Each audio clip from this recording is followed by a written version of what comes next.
So we're at a helicopter base, but I have a bit of a fear of helicopters. But at some point I felt like I was gonna die. Because it's quite muddy. Follow these guys. Oh my God. I've just completely lost my shoe. It actually reminds me of very Mediterranean, the way it's all on different levels. And today we're going to hop on a boat and we're going to Bashwan Island. And she's still live streaming. We're at this remote island. She can still get a signal to live stream. 5G. And I think if you showed this view to people, they wouldn't say it was China. Their first answer wouldn't be China, because we couldn't visit Ningde without coming to CATL, one of the world's leading battery manufacturers.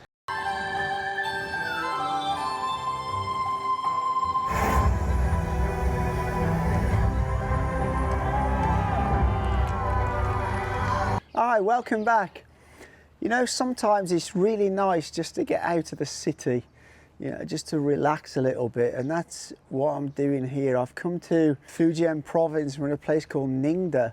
And Ningde is actually pretty famous for a particular company, a battery company called CATL.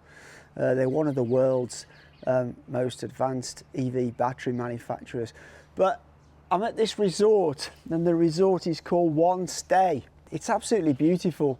Just look at the view behind me. It actually reminds me of very Mediterranean, the way it's all on different levels. You've got all this white stone, you've got beautiful water around you. Just up here, there's a really beautiful swimming pool. It's just idyllic, it's lovely. If I'd have known there was going to be a swimming pool, I'd have bought my swimming trunks and I'd have been straight in there. So we're at a helicopter base. And I have the opportunity to go up in one of these helicopters like here. But I have a bit of a fear of helicopters, so I'm actually not going to do it. But some of the other guys here are going to go up in the helicopter. If it was a drone, I'd feel okay, because it has multiple propellers. But helicopters only have one rotor, and that just makes me somewhat nervous. That's not to say I haven't been up in a helicopter before. I was lucky enough to fly over the Hoover Dam in Vegas and land in the Grand Canyon. I believe at that time, as many years ago, you could actually land in the canyon, but that's not allowed now. But I'm going to watch my friends take a ride, but I'm gonna opt out of this one. So, how are you feeling about this? You feel comfortable? I feel good. Yeah? You know, I feel good. No, Elia? Life is a risk. I'm not Always, I completely agree. Have a good flight.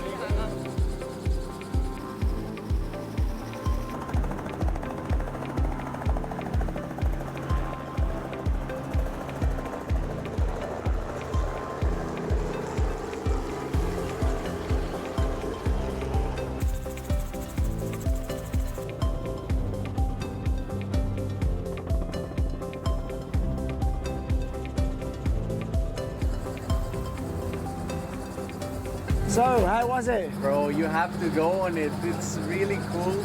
But at some point I felt like I was gonna die. I didn't know there's turbulence in a helicopter. Oh, yeah. What happens? You know, suddenly we were like, you know. How do you feel now, Elia? It was so much fun. You have to do it. Yeah, it makes me feel alive. Cool. So for those that had a go, that's a helicopter done.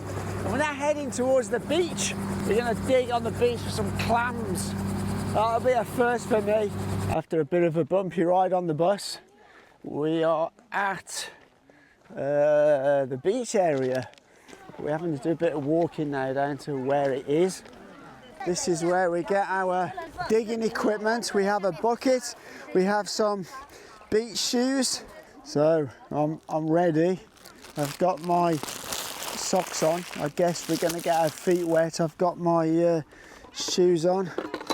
I'll put my gloves on next. Basically, we have to go into this kind of mud out here, and it's all a bit gooey, like this. Look, see? And I'm gonna lose my shoes any minute now, because it's quite muddy. Follow these guys. Oh my God! I've just completely lost my shoe. I think it'd probably be easier without the shoes. So this is where we dig, right?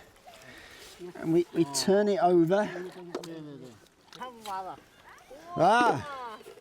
So basically this is what we're looking for. The clams look like this, like this. So we have to hunt around in the mud to find them.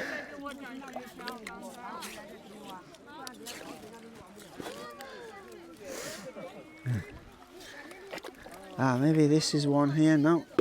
Oh, this guy's finding them very quickly. I'm not finding anything though. There's half of one. That's no good though. That's already open. Oh my God. Let's see if we can find anything here. Let me see. I got one. Here we go, look. There we go.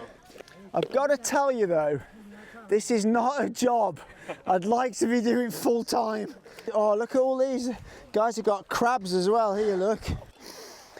They know what they're doing. Whoa, look at that one. My God, that's a big one, isn't it? Look at that. So basically, what the people do, they will come here to the beach and they will collect these clams and then they will sell them to restaurants. And that's how they make their money. So they will know the spots to go and the stuff to do, and that's how they will make their money, by collecting clams.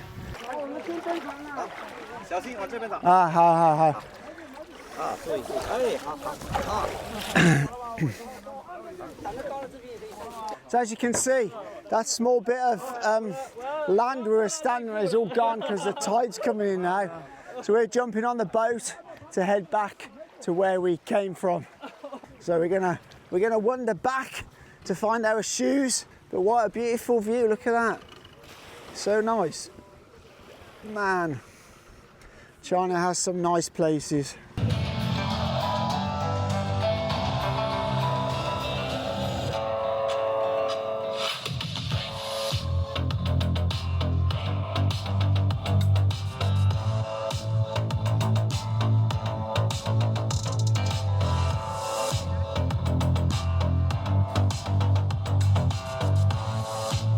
Okay, it's the next morning.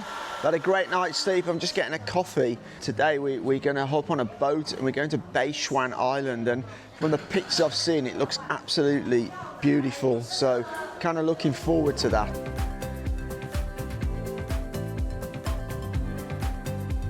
Bashwan Island is a traditional fishing village located in the southeast part of Chargo County, Ningde City, Fujian province. Just a 1.5-hour boat ride from Chargo Wharf, it's a peaceful getaway that's becoming increasingly visitor friendly.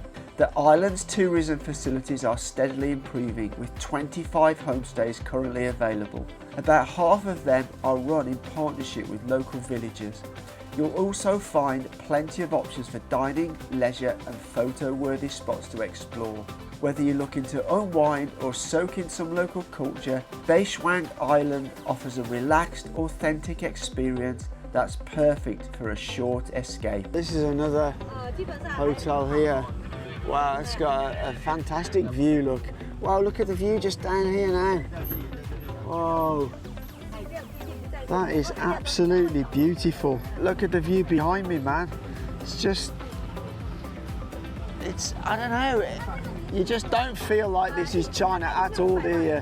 And I think if you showed this view to people, they wouldn't say it was China. Their first answer wouldn't be China, because a lot of Westerners especially have this stereotypical image in their head of China, and what we're seeing here is not that stereotypical image for sure. Oh, we're walking to some sort of viewing deck by the looks of it. Oh, again, just a stunning view. Just check this out here. Amazing. Oh, look at the water washing up all on the rocks down here. You can hear that lovely sound of all that water sort of sloshing over the rocks. So they've obviously built this viewing platform here. You've got a seagull just over here, look. A lone seagull flying around. Look at the colour of the water and the sky, it's just lovely. Man, that's got to be the photo spot, innit, eh? Look at that. Da, da, da.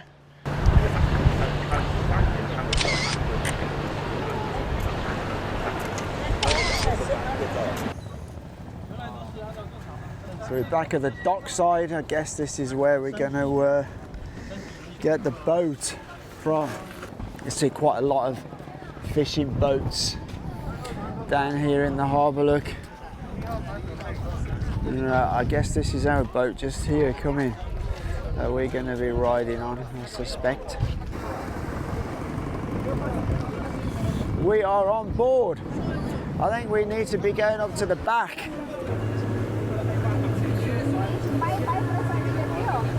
Okay, picking up a bit of speed.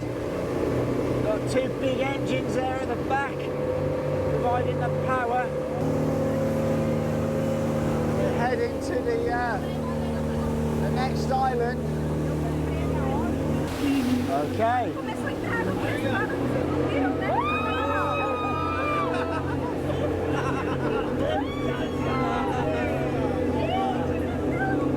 Doing a bit of a sharp turn there.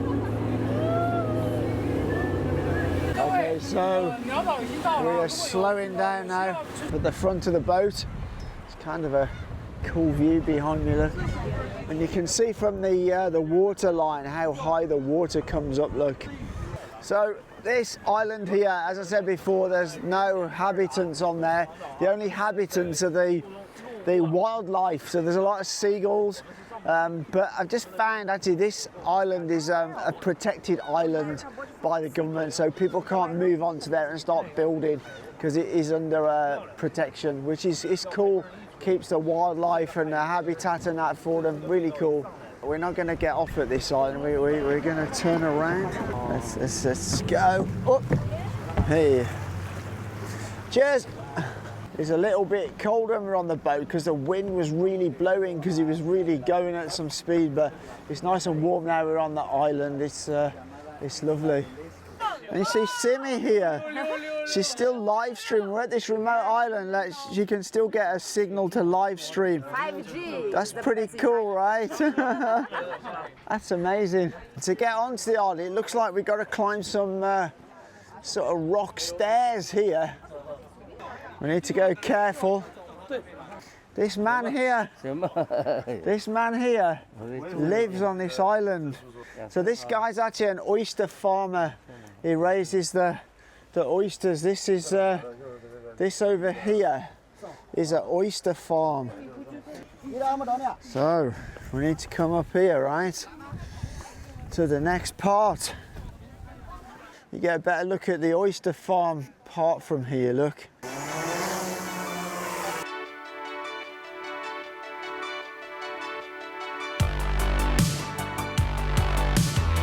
We hopped on a speedboat from Bashwan Island to Dongwan Island. The island boasts spectacular volcanic rock cliffs, peculiar landforms like Lion Peak and Emperor's Hat, with lush green grasslands that contrast beautifully with the azure sea and sky. White-brown mountain goats often roam among the reefs, adding a touch of wild charm. It's a paradise for photography enthusiasts, especially stunning from an aerial perspective. We're in Ningde, and we couldn't visit Ningde without coming to CATL, one of the world's leading battery manufacturers. And we've come here today to their battery service centre to see their new Chargo product. Let's go check out to see how it works. And this is CATL's new battery EV charging solution. Now what this is a 60 kilowatt hour intelligent battery, and when I say intelligent, it means you can go onto an app on your phone, put in your car number. This will search along the parking lot for where you are and it will come to your car. You can then take this and plug it into your charging dock on your car and you can charge your car. It charges approximately 20 kilowatt hours, so it has enough capacity to do probably 3 cars before it needs to go and recharge. It will intelligently know when it's empty and return to its dock. And the key with these, they tend to charge at off-peak electricity. So when the grid is not so used and electricity is cheaper, these will charge. Then you will charge your car at any time in the day. So where are they going to deploy them? They will deploy them in parking lots, underground parking garages, and maybe motorway service stations. So there's some motorway service stations that don't have a huge amount of charging stations, maybe just 4. So you could install 4 or 6 of these, which would complement those chargers. So there's not so much build up of a queue at those service stations. And I think maybe the next iteration of these could be they could actually sort of traverse around the roads. These ones can't traverse around the roads. They can only go around parking lots and stuff like that. But this is kind of pretty cool how you see that CATL are thinking of new ways to make things more convenient for you. So you could be parked in a parking lot of a shopping centre, you could get out your car, you just order it on the app, it arrives, you plug it in, you go do your shopping, when you come back, finished, and your car's all charged. Really, really great idea. So we're at a theatre, and I'm going to see something I've never seen before. So the traditional lion dancing that's really popular in China, especially around New Year and festivals. This is like a puppet one where it's all controlled by strings. This is going to be interesting to see because I've never seen this before.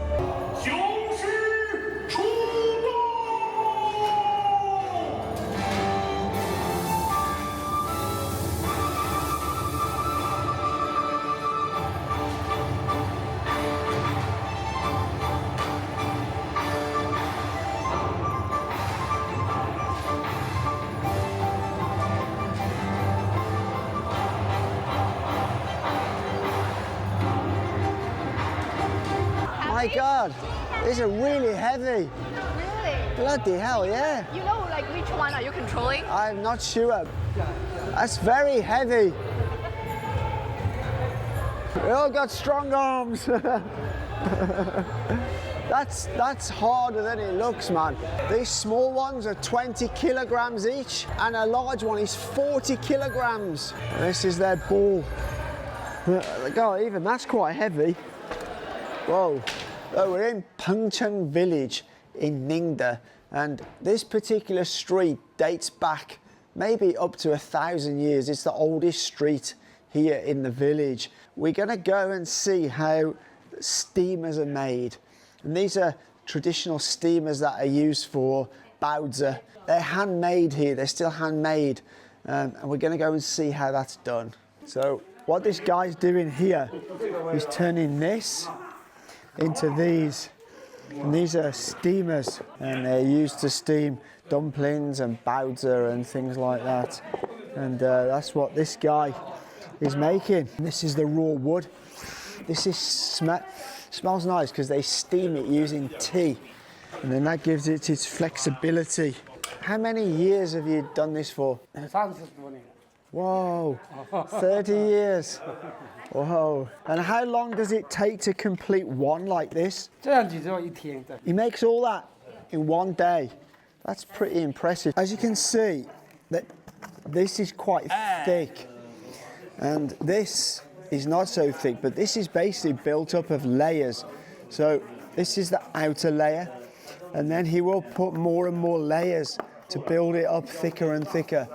And there's a few villages here in Ningde that make these, and they actually export them to many Southeast Asian countries because they're made the traditional way and they last for many years. One of these thinner layers into here. So,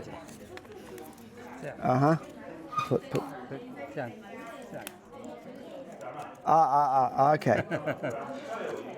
So we put it in, and then we need to measure it, right? So we need to put it in like that, and then we need to cut here. Line it up with the top. How?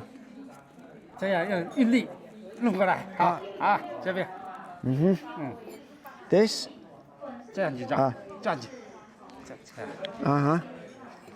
Right, let me see. Jelly? 可以，手一定要小心哈。手一定要小心，手一定要小心。明白了。好。这边，手拿着，这边。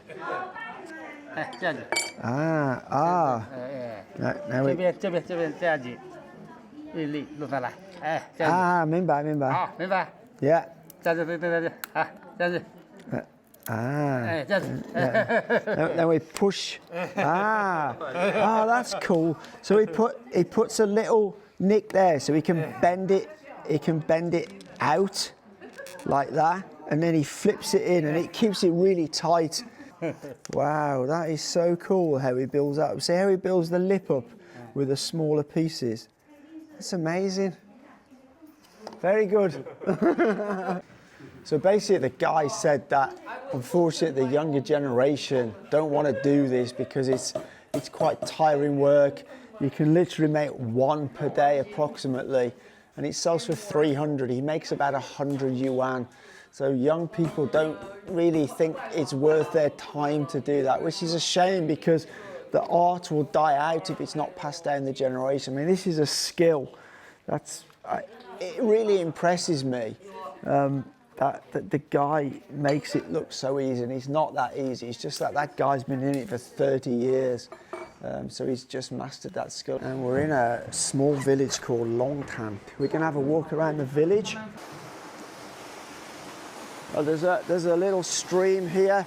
You can maybe hear the water coming down. This is not the stereotypical image of China that people have in their heads. You know, you'll have these China hate channels have you believe that anywhere outside the big cities of Shanghai, Shenzhen, Guangzhou, Beijing, everything is terrible and awful, and that's just simply not the case. There's some absolutely stunning, beautiful places as you go around rural China. Are these beehives here? Oh, I think they are. They're selling honey here, look. I bet, these are beehives. Oh yeah, you can see a few bees buzzing around the hive, look. I don't know, you can probably see them on the camera, but these are beehives. You can see them all just there, look, going into the hive. I'm gonna get out of here because I don't want to get stung. This is very typical of China. A lot works on trust of society. So as you can see, there's no people here, but they put the prices on the goods, and this is a code that you can pay with WeChat or Alipay or Union Pay. So you can just scan this with your phone, take the goods, and it's done. And it's all based on trust. So you go, oh, that's a really nice view. Look at that. It's like a postcard, isn't it? How beautiful is that? Look at that. It's beautiful. And all the mountains in the background, you've got beautiful blue sky. Again, a lot of Westerners have this stereotypical image of China that it's all polluted and horrible and dirty air, but again, it's just not the case. You know, China has some absolutely beautiful places, and in fact, some of the Chinese cities now have better air quality than some cities in Western countries because China has really embraced electric vehicles. But these are the kind of places to come if you just want to get out of the city for a little while. This is such a nice place. Sadly, we're only here for one night, which is sad because I'd love to stay here for longer.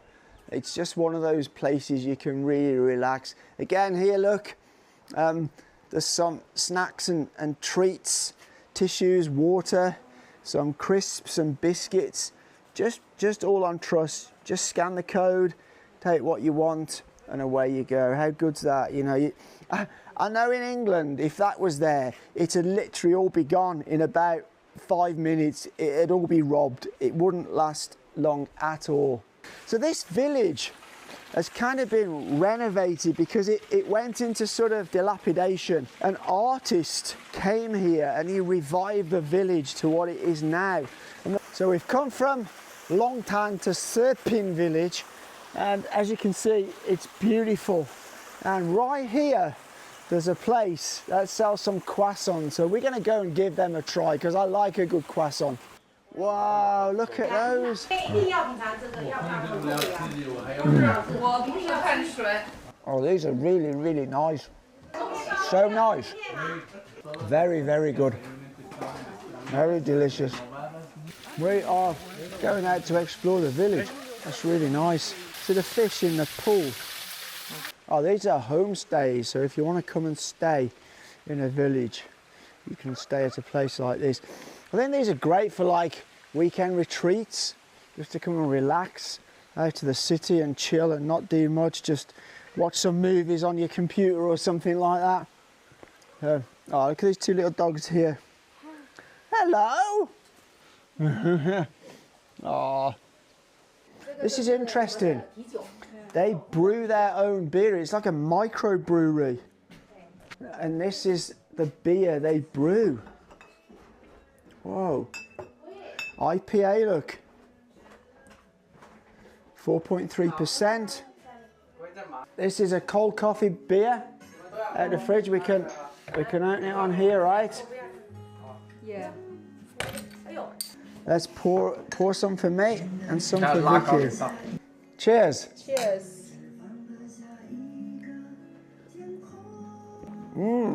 That's a nice beer. 非常好. Yeah, it's very nice. So how many bottles do you make in one batch? 50. Just 50 bottles. Wow, that's so cool. Like literally you're drinking a beer that there's only 50 bottles made at this microbrewery, because every brew will be slightly different. And they just make 50 bottles. That's so cool. Thank you, man. Thank you very much. Okay, we're going to carry on our tour around the village. That was really, really nice. Plenty of fish in this pond as well. This would be the perfect place to come, like on a Friday night after work, and just chill here for the whole weekend till maybe Sunday night or Monday morning. Go back. Oh, these are some large mushrooms. These are big mushrooms, and they're drying them out. So these are like the hats from the mushrooms, and then these are the stalks for the mushrooms. So they'll be like this. They're obviously big ones, and they're being all dried out here. And yeah, what a nice place. Oh yeah, so this is what it was like, and this is how they've renovated it into a homestay. Oh, and this is like a store of things they make in the village. Yeah, so they have some like crafts and products that they produce in the village here, which they obviously sell to tourists. Some clay teapots here, look, very traditional kind of teapot. And just some, I think this is tea. Yeah, this is tea. And just some other sort of bits and pieces that they sell. And this all brings in extra revenue for the, oh, that's a nice cup, I like that. That's interesting. 40 yuan, I quite like that. That's quite nice as well. So we're at this event, and this is an event in one of these villages here in Ningde, and they've got a raging big fire going. Can't beat a good bonfire, can you? Look at that. That's absolutely stunning. Look at all the small sticks on the fire. What you're seeing now is the bamboo pole dance, a unique dance of the Sher ethnic group. Whenever traditional festivals come around, the Sher people don their beautiful traditional costumes and dance this lively bamboo pole dance to celebrate. Next up, we'll witness the Fire Phoenix performance. The phoenix is the totem of the Sher ethnic group, symbolising good fortune, a bountiful harvest and unity. The performers will first put out the bonfire. Then they'll use bamboo poles to break the burning charcoal into small pieces of charcoal dust. After that, they'll put the dust into fire cages and hang the cages at one end of bamboo poles. As they start spinning the poles vigorously and the rotation speed picks up, the flames in the cages dance up and down, and the sparks fly in all directions, resembling the tail and feathers of a phoenix, creating the illusion of a fire phoenix fluttering in the air.